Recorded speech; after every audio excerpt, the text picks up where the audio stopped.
और सीधे आपको लेकर चलते हैं पेरिस, जहां पर इंडियन डायस्पोरा से प्रधानमंत्री मुलाकात कर रहे हैं। उनका गर्मजोशी के साथ स्वागत हो रहा है। साथियों, ये पेरिस शहर लाइट्स का शहर है, ये रंगों का शहर है।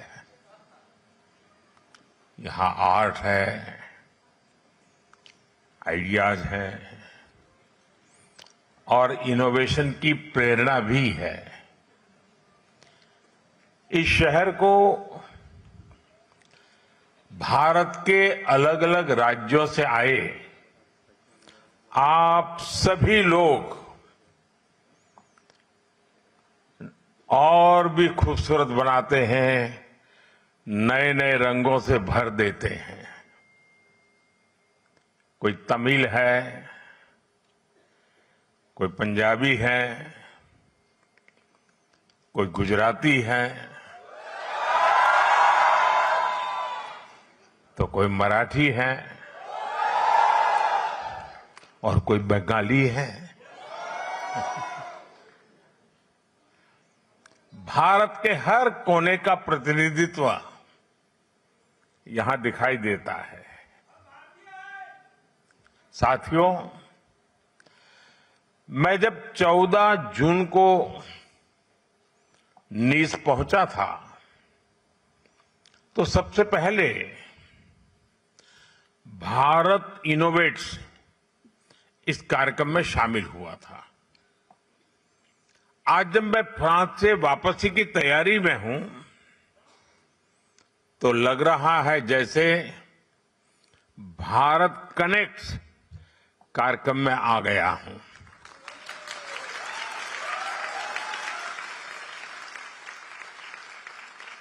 फ्रांस में रहने वाले आप लोगों ने 21वीं सदी के भारत फ्रांस रिश्तों को जिस तरह कनेक्ट किया है, वो हमारी स्ट्रैटेजिक पार्टनरशिप की बहुत बड़ी ताकत बन रही है। मैं आप सभी के लिए भारत से 140 करोड़ देशवासियों की शुभकामनाएं लेकर के आया हूं।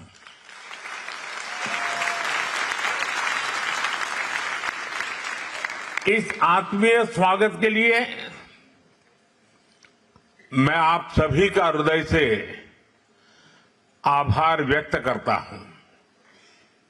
साथियों, आज मैं ऐसे समय में फ्रांस आया हूं जब कुछ ही दिन पहले हमारी सरकार के 12 वर्ष पूरे हुए हैं।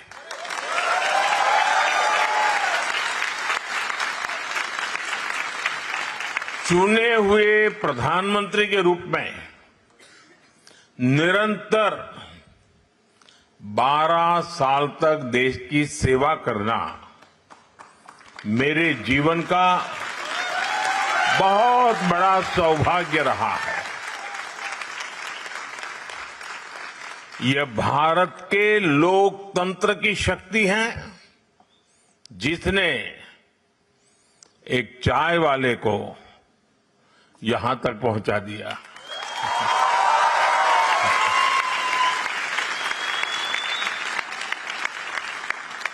साथियों, बीते 12 वर्ष 140 करोड़ भारतीयों के अद्भुत सामर्थ्य के रहे हैं। 12 साल के इस कालखंड में भारत का जीडीपी दोगुना हुआ है।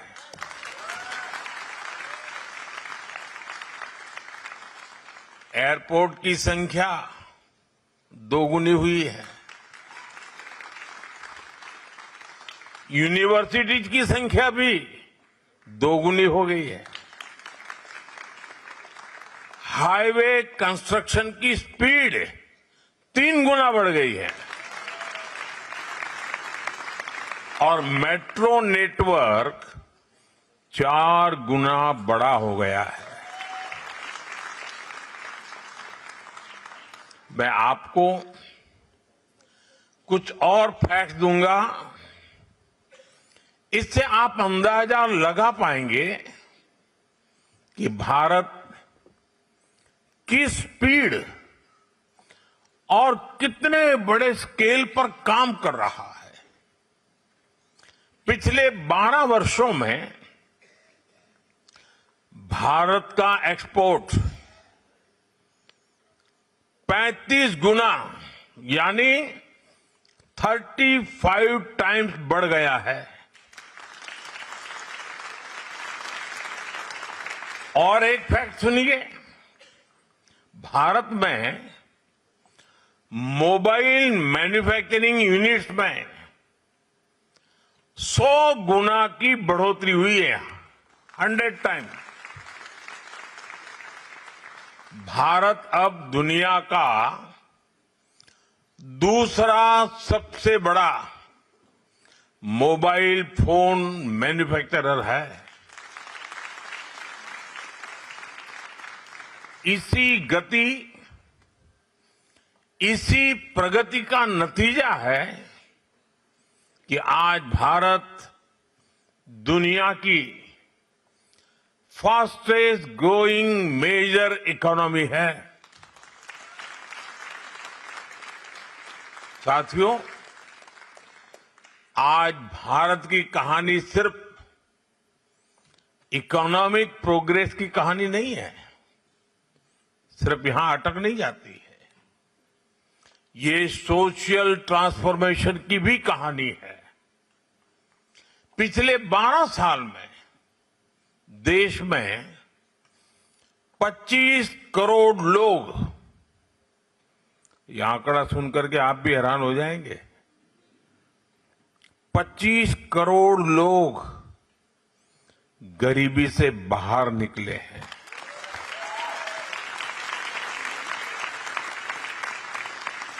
यानी एक ऐसी प्रगति जिसका लाभ समाज के अंतिम व्यक्ति तक पहुंच रहा है। फ्रांस में जितने घर हैं, पूरे फ्रांस में टोटल जितने घर हैं, उससे भी अधिक पक्के घर बीते 12 वर्षों में हमने जरूरतमंदों के लिए बनाए हैं।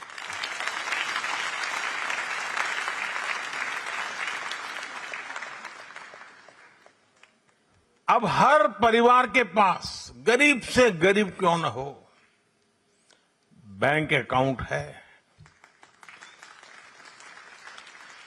फाइनेंशियल इंक्लूजन एक सरकारी कार्यक्रम नहीं, बल्कि सामाजिक परिवर्तन का अभियान बना है। साथियों, इन 12 वर्षों की उपलब्धियों में एक उपलब्धि ऐसी भी है जिसे किसी आंकड़ों से या अंकों से नहीं मापा जा सकता। वह है 140 करोड़ भारतीयों का आत्मविश्वास।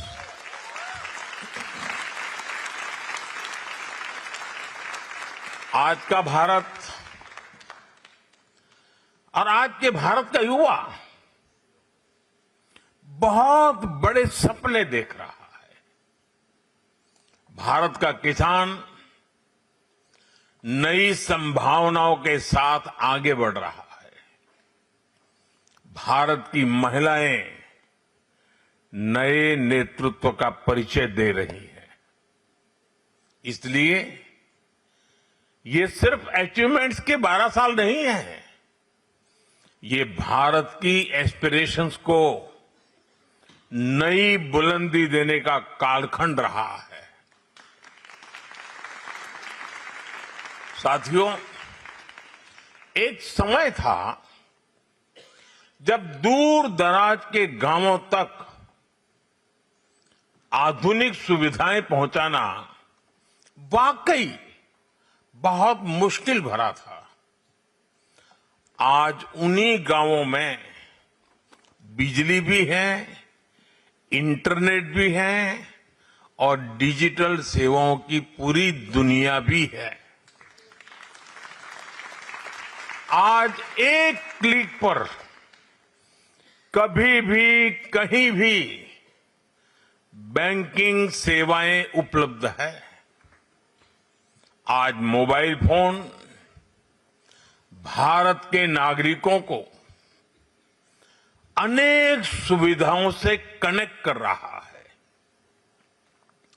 हमारे किसान, हमारे मछुआरे, हमारे डेयरी फार्मर्स, हमारी महिलाएं, हमारे स्टूडेंट्स सभी टेक्नोलॉजी के माध्यम से सशक्त हो रहे हैं और अपने लिए नए अवसर बना रहे हैं। साथियों, आपने 125 करोड़ से अधिक आधार आईडीज के बारे में सुना है, लेकिन आज भारत सिर्फ पहचान को डिजिटल नहीं बना रहा। आज करीब 90 करोड़ भारतीयों की यूनिक डिजिटल हेल्थ आईडीज बनाई जा चुकी है, जिससे मेडिकल रिकॉर्ड सुरक्षित और एक्सेसिबल बन गए हैं। इससे हेल्थ केयर डिलीवरी और अधिक आसान और एफिशिएंट हो रही है। साथियों, इन उपलब्धियों की सबसे बड़ी विशेषता यह है कि इनमें से अधिकांश चीजें कुछ वर्ष पहले तक कल्पना जैसी लगती थी। कौन सोच सकता था कि गांव-गांव तक हाई स्पीड इंटरनेट पहुंचेगा?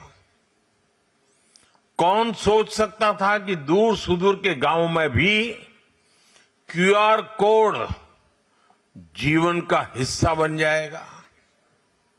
गांव में कोई बहन ड्रोन से खेती करने में मदद करेगी, ये भी असंभव लगता था। लेकिन आज यह सब भारत के करोड़ों लोगों के जीवन का सामान्य हिस्सा बनता जा रहा है। और आपको गर्व होगा साथियों, यही नए भारत की पहचान है। जो कभी सपना था वो आज सच्चाई है। जो कभी नामुमकिन लगता था वो आज मुमकिन हुआ है। और ये करने के पीछे सबसे बड़ी ताकत क्या है? किसकी वजह से सब संभव हुआ है?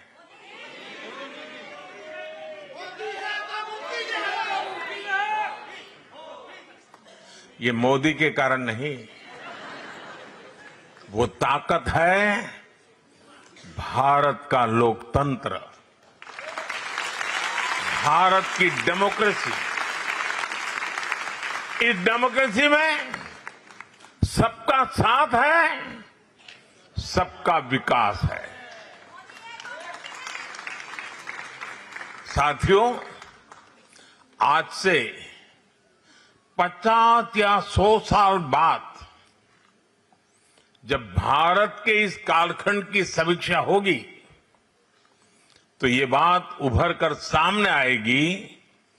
इस कालखंड को भारत की एस्पिरेशंस ने ड्राइव किया।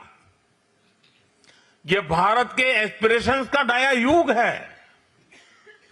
जहां बिजली पहुंची है, वहां लोग सिर्फ बिजली नहीं चाहते, वे स्मार्ट लिविंग चाहते हैं। जहां ट्रेन पहुंची है, वहां लोग हाई स्पीड कनेक्टिविटी चाहते हैं। जहां हाईवे बने हैं, वहां लोग वर्ल्ड क्लास एक्सप्रेसवे चाहते हैं। जहां इंटरनेट पहुंचा है, वहां लोग एआई और डिजिटल इनोवेशन में नेतृत्व चाहते हैं। यानी आज भारत के लोग अपने जीवन को भी नेक्स्ट लेवल पर ले जाना चाहते हैं और भारत को भी नेक्स्ट लेवल पर ले जाना उनका मकसद है, उनका संकल्प है, उनके सपने हैं।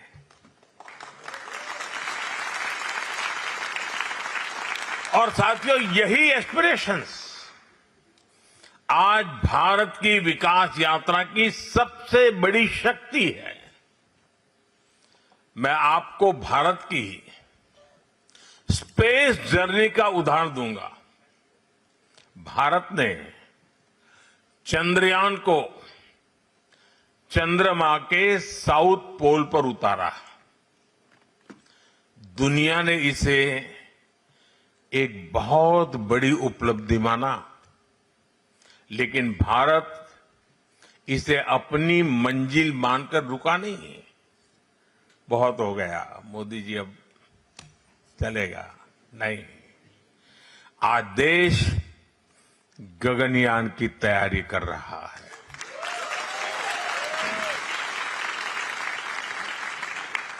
आज भारत अंतरिक्ष में अपना स्पेस स्टेशन बनाने की दिशा में आगे बढ़ रहा है। हमारे space startups global space economy में अपनी जगह बनाने के लिए पुरजोश काम कर रहे हैं, आगे बढ़ रहे हैं। साथियों, ग्रीन एनर्जी के क्षेत्र में भी भारत की यही एस्पिरेशन दिखाई देती है। सोलर पावर में भारत की उपलब्धियों की दुनिया भर में लगातार चर्चा हो रही है, लेकिन भारत अगली छलांग की तैयारी कर रहा है। ग्रीन हाइड्रोजन में बड़े निवेश हो रहे हैं। एडवांस न्यूक्लियर एनर्जी पर तेजी से काम हो रहा है।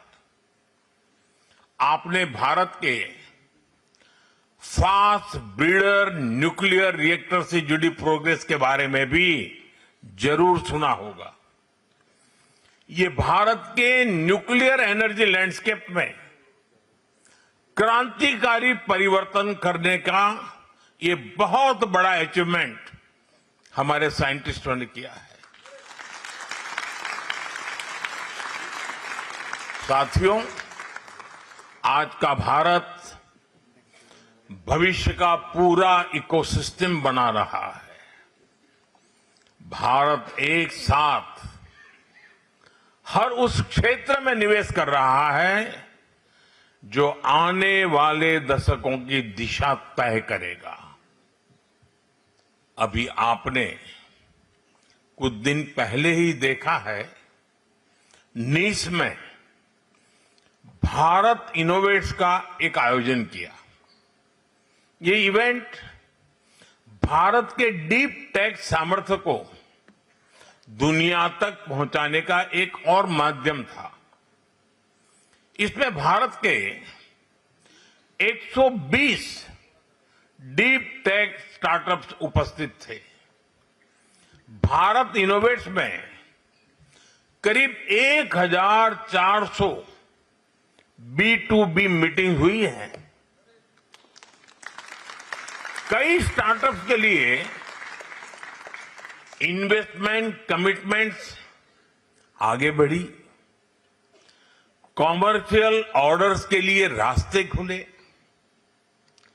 फ्रेंच और यूरोपियन यूनिवर्सिटी तथा इंक्यूबेटर्स के साथ एंगेजमेंट बढ़ रही है। स्टूडेंट एक्सचेंजेस, ज्वाइंट रिसर्च और इनोवेशन सपोर्ट के नए रास्ते बने हैं। इसलिए भारत इनोवेट्स सिर्फ एक समिट नहीं रहा, यह इनोवेशन डिप्लोमेसी का एक नया मॉडल बना है। और आज ही पेरिस में विवा टेक इवेंट के जरिए इस यात्रा को हमने और आगे बढ़ाया।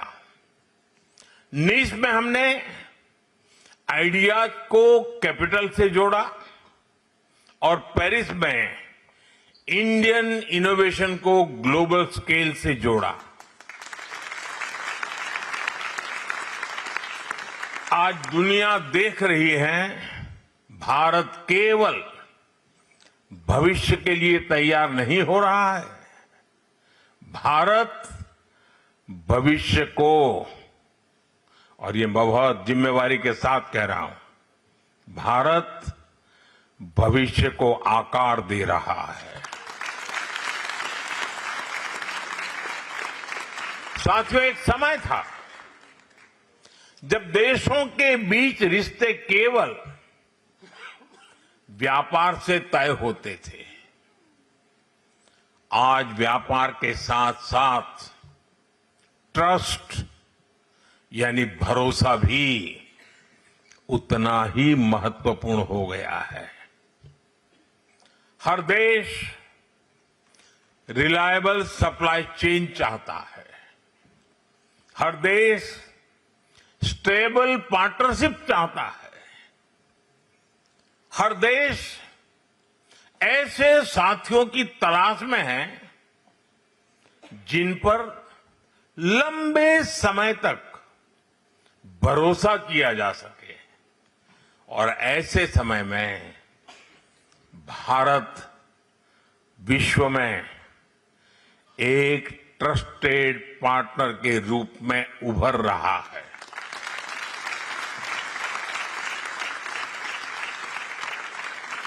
एविया में G7 बैठक के दौरान मैंने ट्रस्ट बेस्ड पार्टनरशिप बनाने पर जोर दिया। ग्लोबल साउथ के देशों के साथ इक्वल पार्टनर्स के रूप में आगे बढ़ने का आह्वान किया। भारत का G7 समिट में संदेश था, ग्लोबल गवर्नेंस तभी प्रभावी होगी जब वह इंक्लूसिव होगी, ग्लोबल ग्रोथ तभी सस्टेनेबल होगी जब वह शेयर्ड होगी, और ग्लोबल टेक्नोलॉजी तभी मानवता के लिए उपयोगी होगी जब वह ट्रस्टेड होगी। साथियों, भारत और दुनिया के बीच व्यापारिक रिश्तों में नई ऊर्जा नजर आ रही है। फ्रांस के साथ भारत का ट्रेड लगातार बढ़ रहा है। पिछले कुछ वर्षों में भारत ने दुनिया के अनेक देशों के साथ फ्री ट्रेड एग्रीमेंट्स किए हैं। यूरोपियन यूनियन हो, यूनाइटेड किंगडम हो, दुनिया के हर देश, हर रीजन के साथ भारत समझौते कर रहा है। अगले महीने से भारत और यूके के बीच ट्रेड एग्रीमेंट भी लागू हो जाएगा। यह एग्रीमेंट भारत के फार्मर्स, वर्कर्स और इनोवेटर्स को अनेक नए अवसर प्रदान करेगा। साथियों, आज दुनिया अनसर्टेनिटी और डिसरप्शन के दौर से गुजर रही है। ऐसे समय में भारत और फ्रांस की साझेदारी विश्वास, स्थिरता और सहयोग का एक मजबूत स्तंभ बन रहा है। इस वर्ष हमने भारत और फ्रांस के संबंधों को स्पेशल ग्लोबल स्ट्रेटेजिक पार्टनरशिप का दर्जा दिया था। नीस में मेरे मित्र प्रेसिडेंट मैक्रो और मैंने हमारे संबंधों को फोर्स फॉर ग्लोबल गुड बनाने पर चर्चा की। डिफेंस से लेकर स्पेस और न्यूक्लियर तक, एआई और क्रिटिकल मिनरल से लेकर हाई स्पीड रेलवे तक, हर क्षेत्र में हम मिलकर आगे बढ़ेंगे। साथियों, सोलर एनर्जी हो या एआई के क्षेत्र में सहयोग हो, भारत और फ्रांस मिलकर ऐसे समाधान विकसित कर रहे हैं जो पूरी मानवता के हित में है। पिछले वर्ष पेरिस में और इस वर्ष दिल्ली में हमने एआई समिट को को-चेयर किया। अब हम साथ मिलकर अगले वर्ष तृष्णा सैटेलाइट को लॉन्च करने जा रहे हैं। ये तृष्णा सैटेलाइट जो विश्व में फूड और वाटर सिक्योरिटी सुनिश्चित करने में योगदान देगा। और साथियों, यह सभी गवर्नमेंट टू गवर्नमेंट पहलों में आप सभी का योगदान बहुत महत्वपूर्ण है। ये आप हैं जो भारत और यूरोप के बीच सबसे मजबूत सेतु है।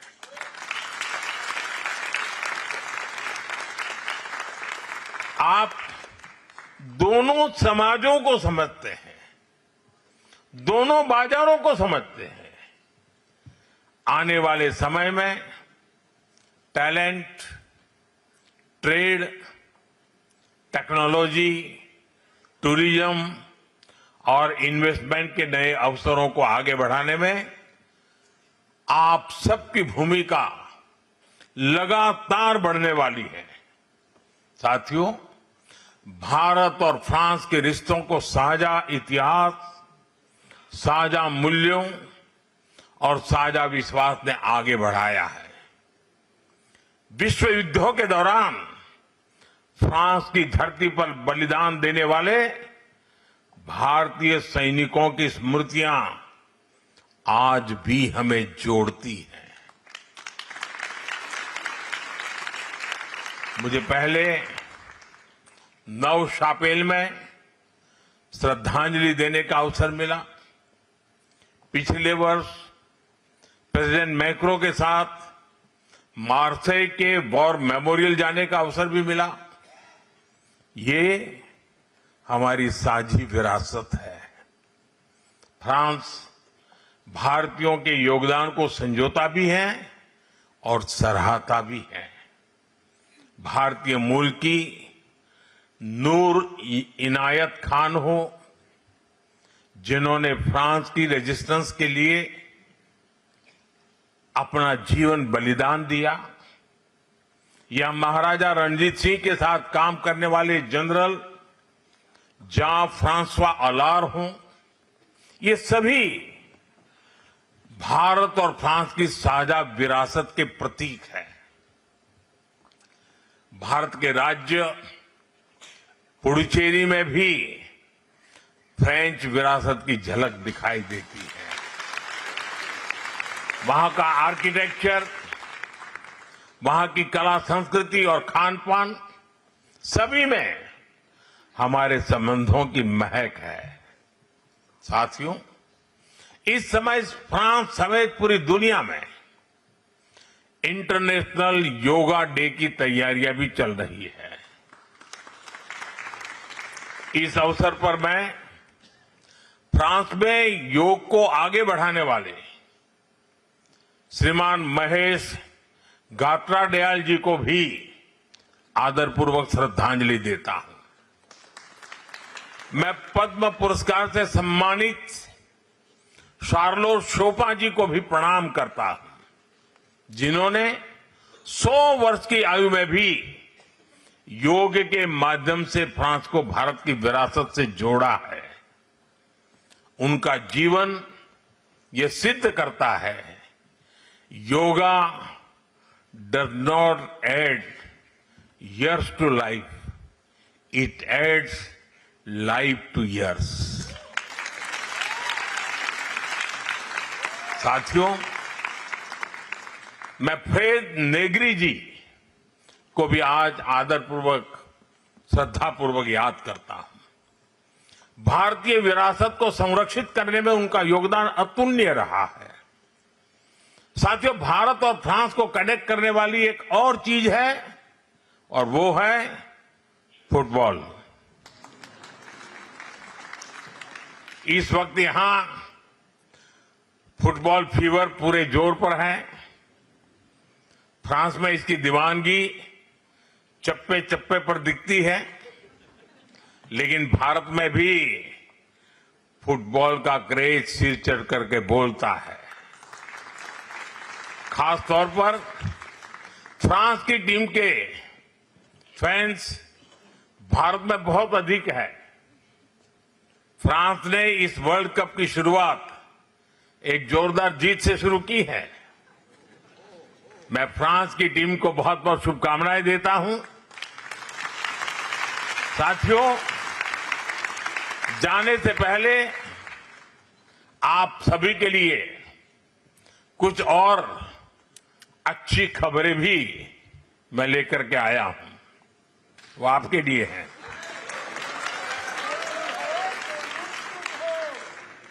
पिछले वर्ष मार्सेई में कॉन्सुलेट खोला गया। इससे काफी अधिक सुविधा मिल रही है। कुछ हफ्ते पहले इंडियन नेशनल्स के लिए फ्रेंच एयरपोर्ट्स पर वीजा फ्री ट्रांजिट की व्यवस्था शुरू हो गई है। स्टूडेंट्स और प्रोफेशनल्स की मोबिलिटी बढ़ाना हो या एजुकेशनल क्वालिफिकेशंस की म्यूचुअल रिकॉग्निशन की बात हो या फिर फ्रेंच यूनिवर्सिटी के भारत में कैंपस खोलना हो, इन सभी पर हम मिलकर आगे बढ़ रहे हैं। अब फ्रांस में यूपीआई के उपयोग का दायरा भी और बढ़ने जा रहा है। यानी भारत फ्रांस कनेक्ट भी इंस्टेंट और आपसी पेमेंट भी इंस्टेंट। साथियों, इन सभी पहलों से हम भारत और फ्रांस को और करीब ला रहे हैं और मैं फिर कहूंगा, इस साझेदारी की नींव, इस रिश्ते की असली ताकत आप सब है। आप सब मेरे देशवासी हैं। आज जब भारत तेजी से विकसित भारत के लक्ष्य की ओर बढ़ रहा है, तो मैं आप सभी से भारत के साथ और गहराई से जुड़ने का आग्रह करूंगा। इससे भारत की विकास यात्रा को नई शक्ति मिलेगी और आपको अपने पुरखों की धरती की सेवा करने का अवसर भी मिलेगा। इन्हीं शब्दों के साथ आप सभी के प्रेम, आपके उत्साह और इस आत्मीय स्वागत के लिए मैं एक बार फिर आप सभी का हृदय से बहुत बहुत आभार व्यक्त करता हूं। भारत माता की, भारत माता की, भारत माता की। बहुत बहुत धन्यवाद।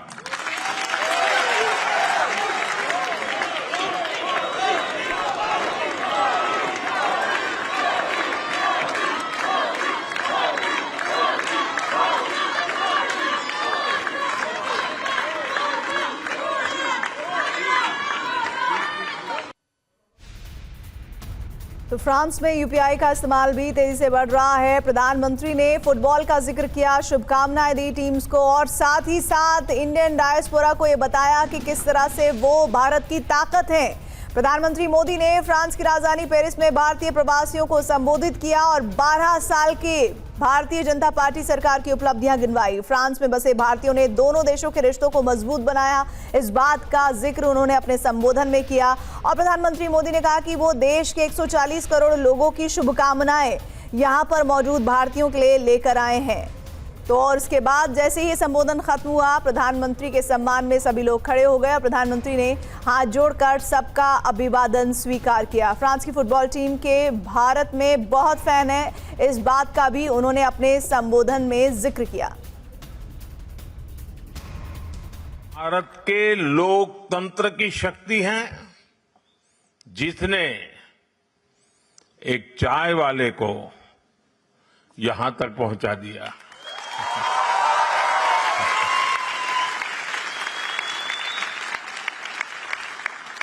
साथियों, बीते 12 वर्ष 140 करोड़ भारतीयों के अद्भुत सामर्थ्य के रहे हैं। 12 साल के इस कालखंड में भारत का जीडीपी दोगुना हुआ है।